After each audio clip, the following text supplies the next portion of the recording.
देखिए, आज हम बात करेंगे अभी हाल ही में जो ईएमआरएस यानी कि एकलव्य मॉडल रेजिडेंशियल स्कूल्स हैं, इनमें कुछ वैकेंसीज का नोटिफिकेशन जो आउट हुआ है उसकी हम बात करेंगे कि क्या जो है इसमें पोस्ट रहने वाली हैं, क्या इसकी लास्ट डेट है, क्या इसका एग्जाम का पैटर्न रहने वाला है, क्या इसकी क्वालिफिकेशन है, क्या जो है इसमें अपॉइंटमेंट और अपॉइंटमेंट के बाद में जो है सैलरी रहने वाली है। इसके संदर्भ में आप बात करेंगे। ईएमआरएस आपको पता है एक बॉडी है, इसका मतलब आप सारे समझते हैं कि एकलव्य मॉडल रेजिडेंशियल स्कूल है। और ये जो स्कूल है Eklavya model residential school, residence का मतलब आवासीय विद्यालय है ये। और ये खास करके जो ट्राइबल एरिया है, हमारे इंडिया के जो ट्राइबल एरियाज हैं उनमें आदिवासी जो बच्चे हैं उनके शैक्षिक उत्थान के लिए जो है इस प्रकार के स्कूल की जो स्थापना का उद्देश्य रहा है।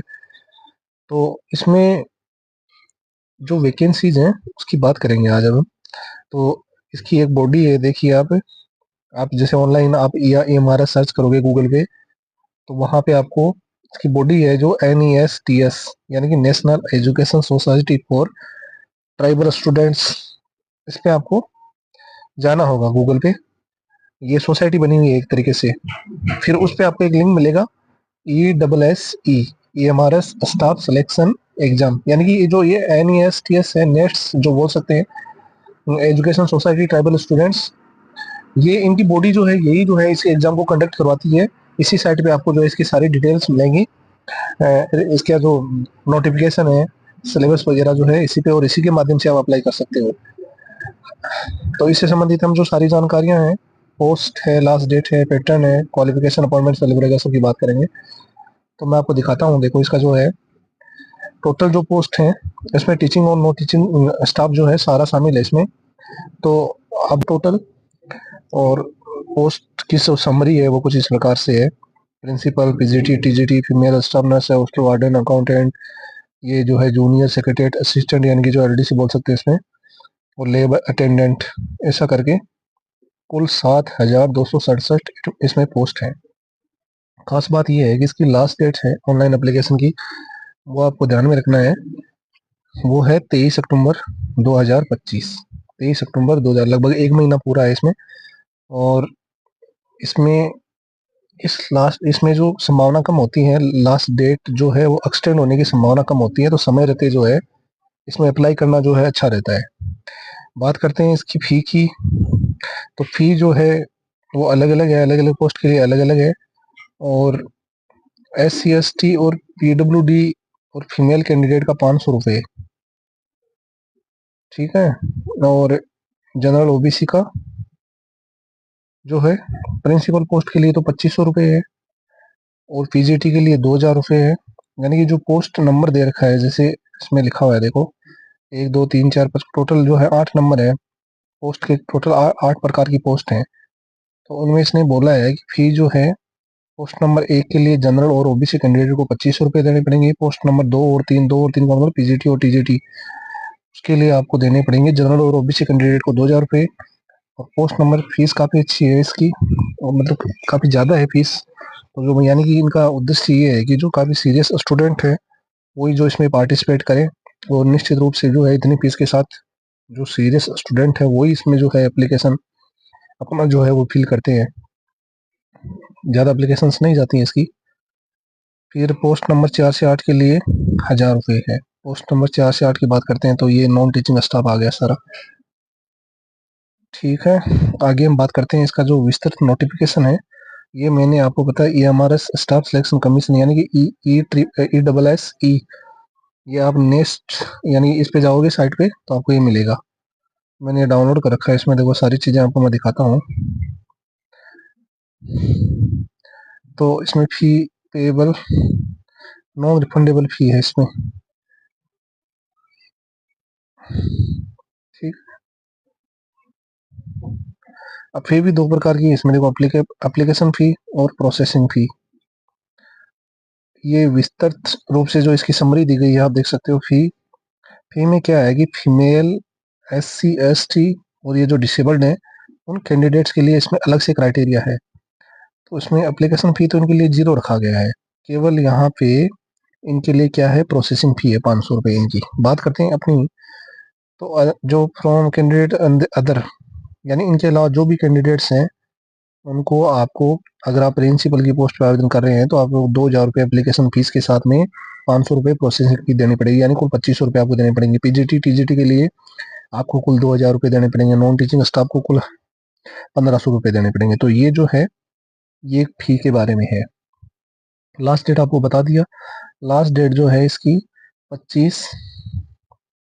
23 अक्टूबर 2025, इस बात का आपको ध्यान रखना है। अब आगे बात करते हैं इसके बारे में।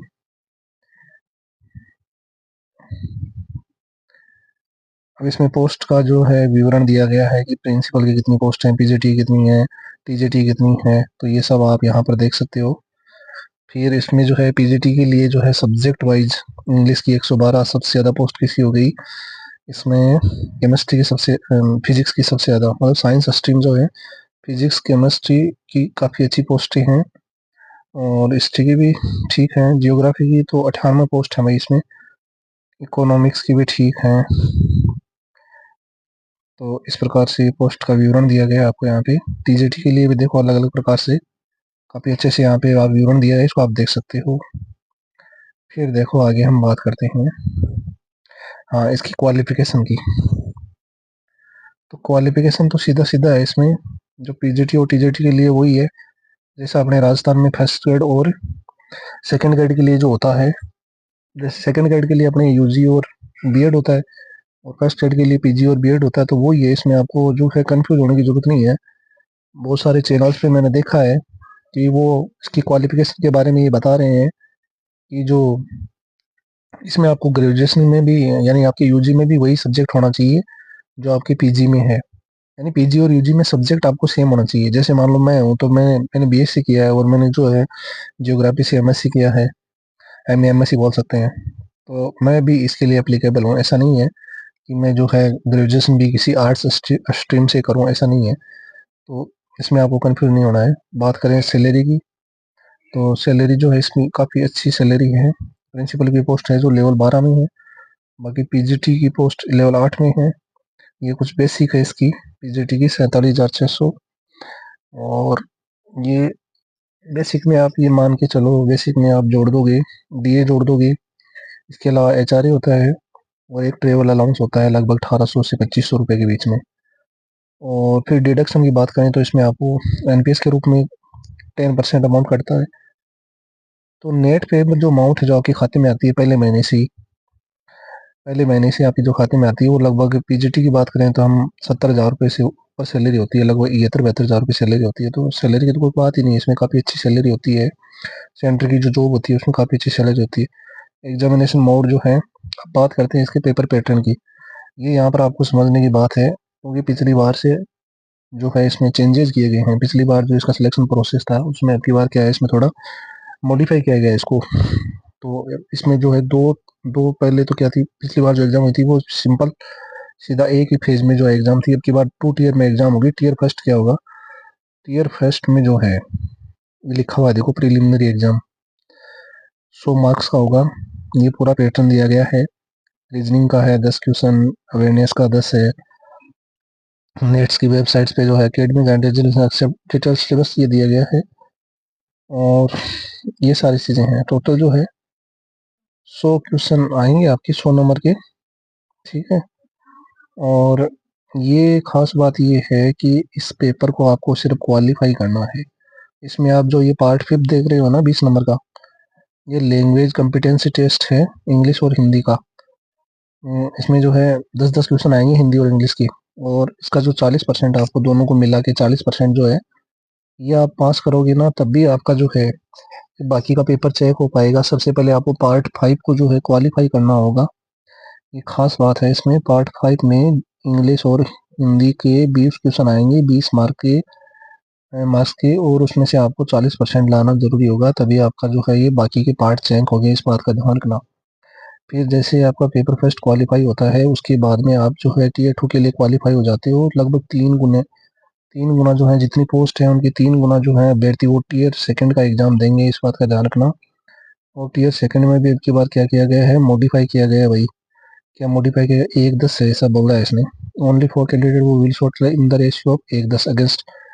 जैसे मान लो कि आपकी जो है पीजीटी में किसी सब्जेक्ट की पोस्ट है 100, तो वो कितने बंदे बुलाएंगे, 1000 बंदे बुलाएंगे टीयर सेकंड के लिए। और टीयर सेकंड जो है वही जो है आपका निर्धारित करेगा कि आपका जॉब जो है लगना है नहीं लगना है।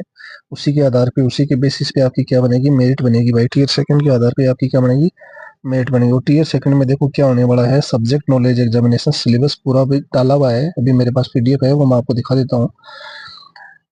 टीयर सेकंड में क्या होने वाला है, अब की बार पिछली बार क्या था, सीधा ऑब्जेक्टिव पेपर था, सारा साथ में ही था।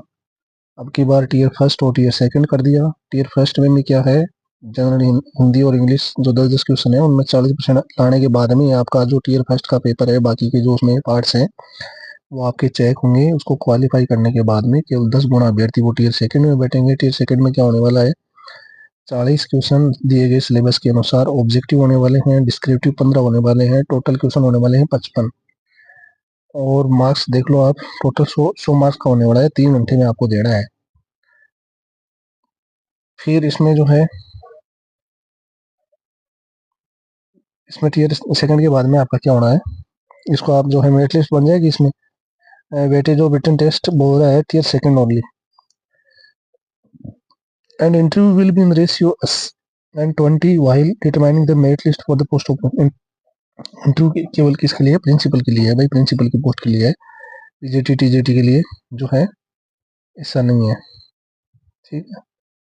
तो ये देखो इसमें लिखा हुआ है प्रीलिमिनरी एग्जाम के बारे में और विस्तार से इसमें लिखा हुआ है भाई।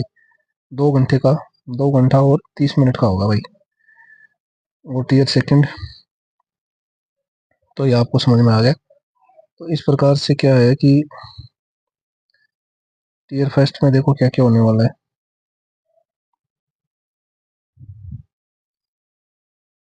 पीजीटी के लिए ये जनरल अवेयरनेस है, रीजनिंग एबिलिटी है, वो तो जो पहले मैंने आपको बताया था वो किसके लिए था भाई, वो प्रिंसिपल की पोस्ट के लिए था।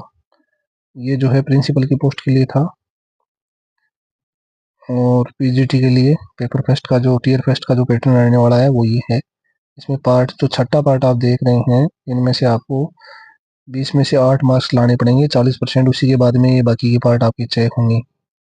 फिर आप जो है सेकंड पेपर में बैठोगे, 10% पास, 10 गुना पास होंगे, 55 क्वेश्चन जिसमें 40 ऑब्जेक्टिव रहने वाले हैं, 15 डिस्क्रिप्टिव रहने वाले हैं, टोटल मार्क्स रहने वाले हैं 100। और इसका जो टाइम रहेगा वो 3 घंटा। और इसी के आधार पर जो है टीयर सेकंड के आधार पर ही आपकी जो है मेरिट बनेगी, उसी के आधार पर आपका सिलेक्शन होगा। ये टीजीटी के लिए। तो अलग अलग पोस्ट के लिए इस प्रकार से क्या दिया गया है, आप विस्तृत जो है ये नोटिफिकेशन इसमें डाउनलोड कर लोगे तो आपको सारी चीज़ें जो है यहाँ पे समझ में आ जाएगी। मोटी मोटी बातें जो थी वो मैंने आपके साथ शेयर कर दी हैं। अब मैं आपको बताता हूँ कि मान लो आपका इसमें सिलेक्शन हो जाता है तो फाइनली आपको जॉब कहाँ मिलती है। तो सीधी सी बात है, अगर आप अपने स्टेट के हो तो सबसे पहले आप जो है अपनी प्रेफरेंस कहाँ पे दोगे, आप अपने स्टेट को ही दोगे। देखो अभी फंक्शनल रेजिडेंशियल स्कूल है, एकलव्य मॉडल स्कूल, उनमें हम बात करते हैं। आप इसकी साइट पे जाओगे डैशबोर्ड पे तो आप चेक कर सकते हो कितनी फंक्शनल है, कितनी नॉन फंक्शनल है, कौन कौन सी स्टेट में कौन कौन सी है। तो अपना एक बार इसमें देखते हैं, राजस्थान की देखते हैं, राजस्थान की देखते हैं। तो ये आ गया J K M P Q R, P Q are,